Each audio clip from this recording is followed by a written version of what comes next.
Great day, my dear learners. I am Ma'am Leila G. Santos, your TLE live stream teacher for today. And I would like to welcome you again here on our TLE 8 class. Make sure you have your learning packets to guide you for today's lesson. Are you ready? Great! Alright, let's get started! Today, based on the most essential learning competencies by the Department of Education, our lesson 3 for CSS is Identify Different Kinds of Technical Drawing. And we will be focusing on the learning outcome number 1 or LO1, Identify and select correct technical drawing in accordance with the job requirement. And at the end of the session, you should be able to, number 1, identify the different flowchart symbols used in technical drawing. Number 2, perform technical drawing segregation using the elements of a flowchart. Number 3, appreciate the importance of a flowchart in promoting clear communication and understanding of a process. Before we proceed with today's lesson, let us have first a glimpse of what we discussed last meeting under the following concepts or big concepts such as digital representation, converting decimal numbers to binary, and calculating data storage. Now, let us check if you still remember our previous lessons by reading, analyzing, and answering the following questions carefully. You can type the letter of the best answer in the comment box. I hope that everyone will participate. You have only 5 seconds to answer each number. Alright, let's start with number 1. It is an abbreviation of binary digit and represents the smallest piece of data. Is it letter A, bit, letter B, byte, letter C, kilobyte, letter D, megabyte? Your timer starts now.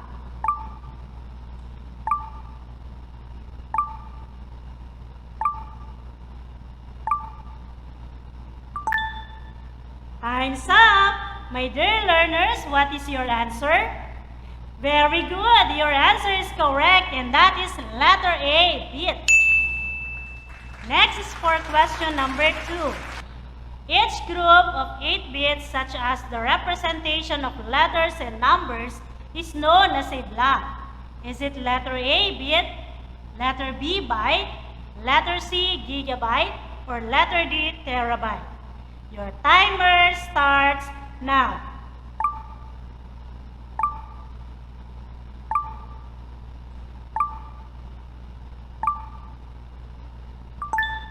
Time's up! If your answer is letter B, awesome! That is correct. Letter B, byte. How about the answer for question number 3? To convert a decimal number to binary, all you have to do is to divide the number by block. Is it letter A, 2, letter B, 4, letter C, 6, or letter D, 8? Your timer starts now.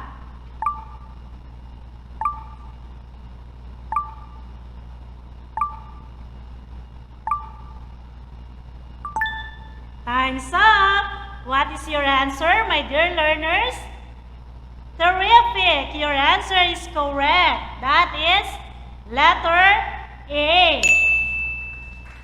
Next is the question for number 4.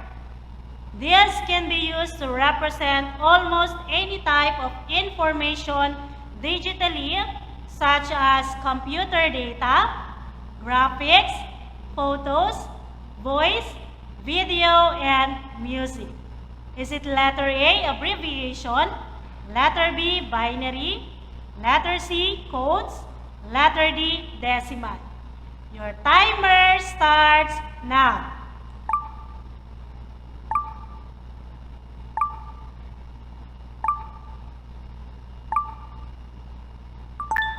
Time's up! My dear learners, what is your answer? Very good. Your answer is correct, and that is letter C, codes. Next is for question number 5. 1 kilobyte is more than 1,000 bytes. Specifically, blank. Is it letter A, 1021? Letter B, 1022? Letter C, 1023? Letter D, 1024. Your timer starts now.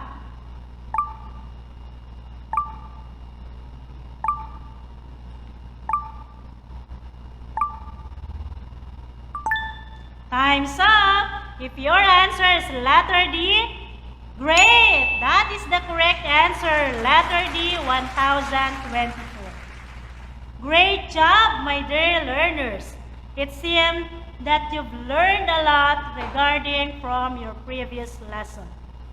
In a technical drawing, all information needed to manufacture a component or an entire assembly is needed to be drawn up. The presentation must be identified so that when you read the drawing, no confusion may occur. They construct a visual language that affirms the understanding of that object. My dear learners, let me see how far you know the meaning of the following symbols used in creating flowcharts. You have only 5 seconds to answer each symbol. You can type your answer in the comment box. Alright, let's start with the first symbol, which is the oval. Your timer starts now.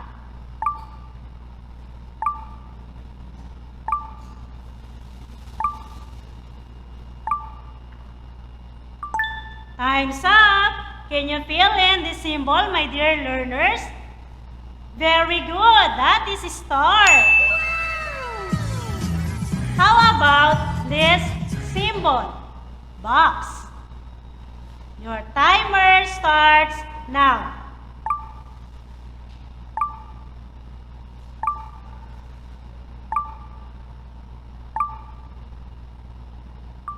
Time's up. My dear learners, what is your answer? Great! You picked the correct word for this symbol. And that is process. Next is the diamond symbol. Your timer starts now.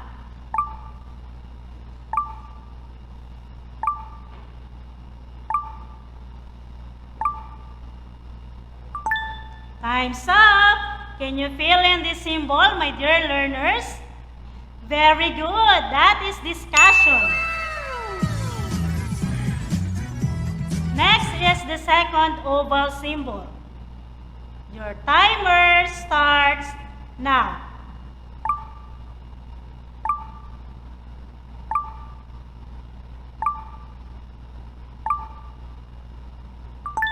Time's up.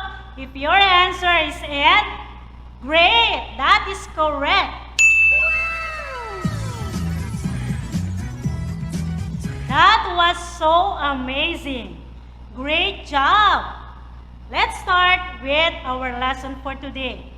As I said a while ago, easy to understand symbols are used in some technical drawings like flowcharts. We define the flowchart as a diagram that uses graphic symbols to depict the nature and flow of the steps in a process. Another name for this tool is flow diagram.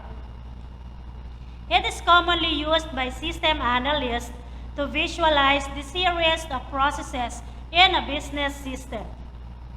This is a useful tool to design an efficient business system and to troubleshoot or improve an existing system. Class, do you have any idea about the elements of a flowchart? Great! Guess the elements of a flowchart by identifying the following description. You can type or key in your guess in the comment box. You have only 5 seconds to guess each number. Let's start with the first element. It is represented by small rectangle with curved corners. This consists of the following letters. Your timer starts now.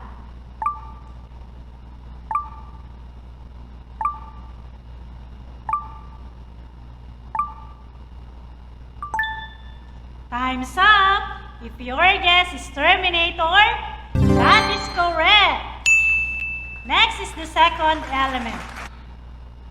This is represented by a rectangle. It refers to an action in a business process. It must be described clearly and concisely.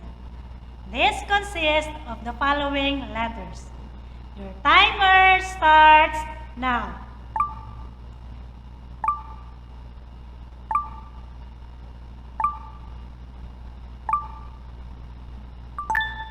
Time's up.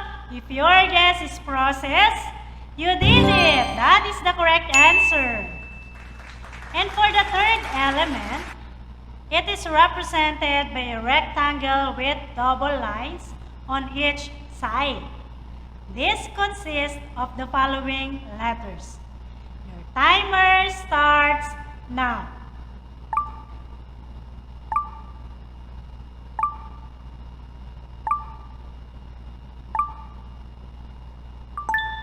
Time's up. If your guess is sub-process, great! You've got the correct answer. Next element. This is represented by a diamond, a process that is answerable by a decision of either yes or no that requires a decision box. This consists of the following letters.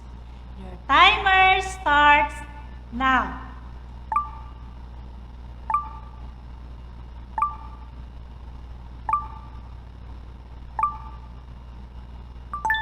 Time's up. If your guess is decision, you did it. That is the correct answer. And for the next element, it is represented by small circle or a connector box and is labeled using letters. This consists of the following letters. Your timer starts now.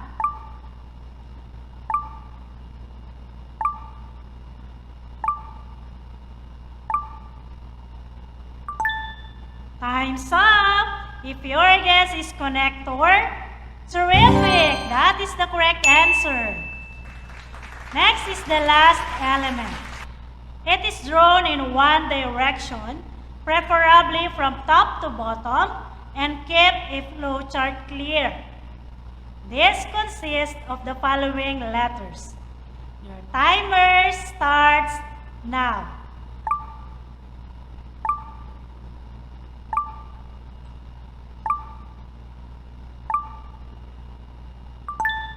Time's up. If your guess is arrow lines, awesome! That is correct. Great job, my dear learners. We are done with identifying the elements of a flowchart. And now, let us learn more about the basic flowchart symbols. These are, number 1, oval.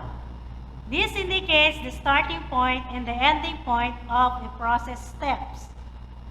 Number 2, box. A box represents an individual step or activity in the process. Number 3, diamond. This shows a decision point such as yes or no, or go or no go. Each path emerging from the diamond must be labeled with one of the possible answers. Number 4, circle. A circle indicates that a particular step is connected to another page or part of the flowchart.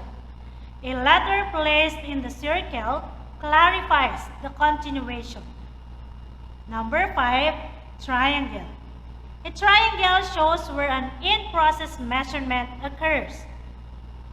Again, these are the basic flowchart symbols. Now you've already known the flowchart elements and the symbols usually used in technical drawing. What do you think are the benefits of learning and using a flowchart. Let us see the benefits of using a flowchart here. What are the benefits of using flowcharts? Number 1. Promote understanding of a process. People may have differing ideas about how a process works. A flowchart can help you gain agreement about the sequence of steps.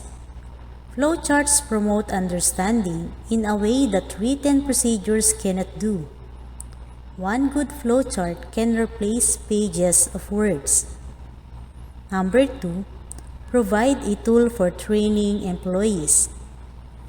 Because of the way they visually lay out the sequence of process steps, flowcharts can be very helpful in training employees to perform the process according to standardized procedures. Number 3. Identify problem areas and opportunities for process improvement. Once you break down the process steps and diagram them, problem areas become more visible. It is easy to spot opportunities for simplifying and refining your process by analyzing decision points, redundant steps, and rework loops. Again, the benefits of a flowchart are: number 1, promote understanding of a process. Number 2, provide a tool for training employees.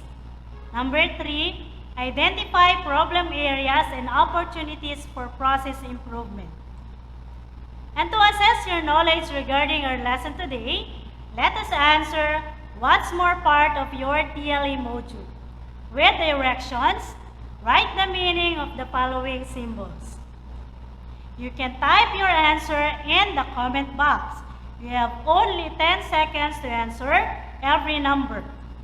Alright, let's start with number 1, arrow line. Your timer starts now.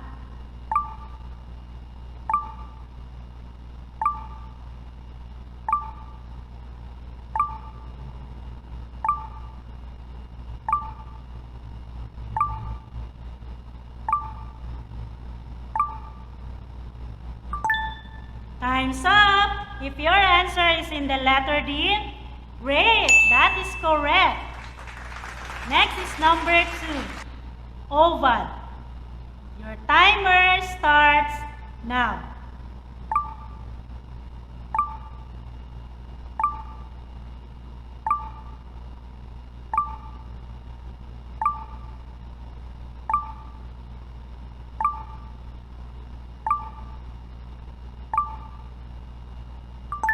Time's up.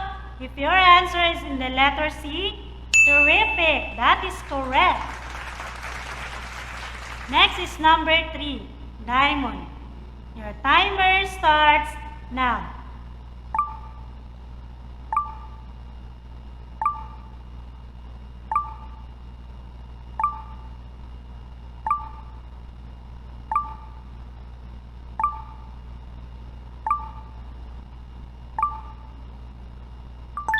Time's up. If your answer is in the letter E, very good, that is correct. Next is number 4, box. Your timer starts now.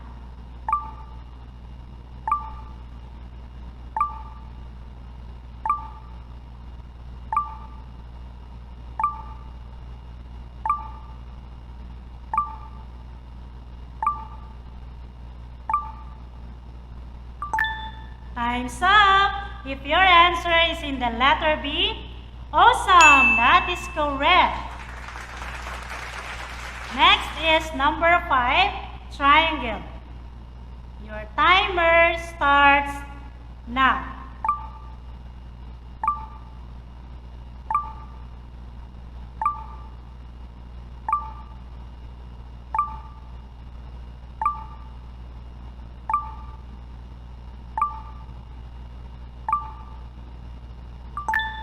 Time's up. If your answer is in the letter A, you nailed it. That is the correct answer.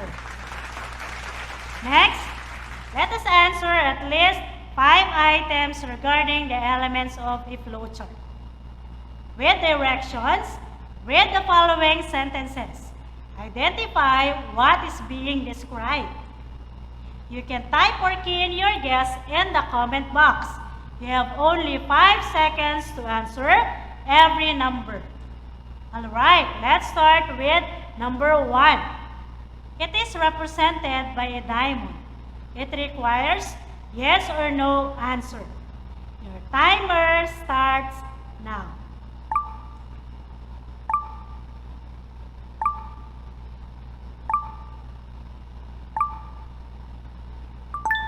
Time's up. If your answer is decision, very good. That is correct. Next is for number 2. It is represented by small rectangle with curved corners. It appears at the start and at the end of a flowchart. Your timer starts now.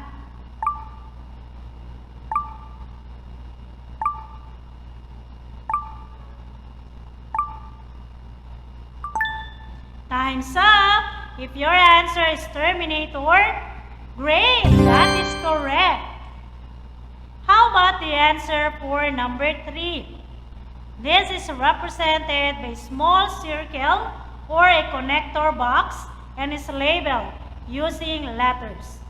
Your timer starts now.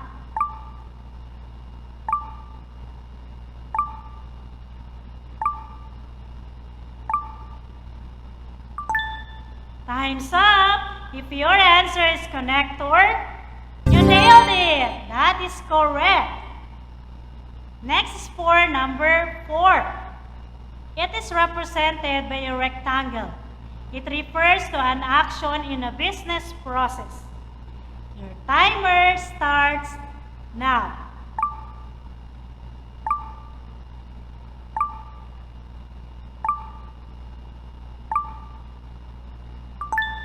Time's up. If your answer is process, very good. That is correct. How about the answer for number 5?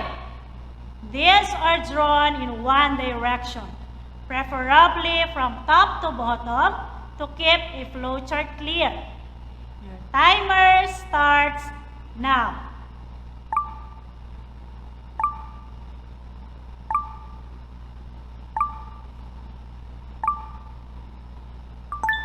Time's up. If your answer is arrow lines, awesome! That is correct. Well done, my dear learners. Reward yourself with this amazing clap.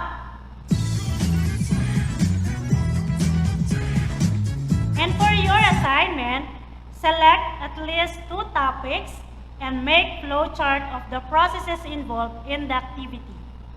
You can ask assistance from your subject teachers if you have questions or clarification. I do hope you've learned a lot from this learning episode. Once again, I am Ma'am Leila G. Santos, your TLE Livestream teacher. Have a great day, my dear learners.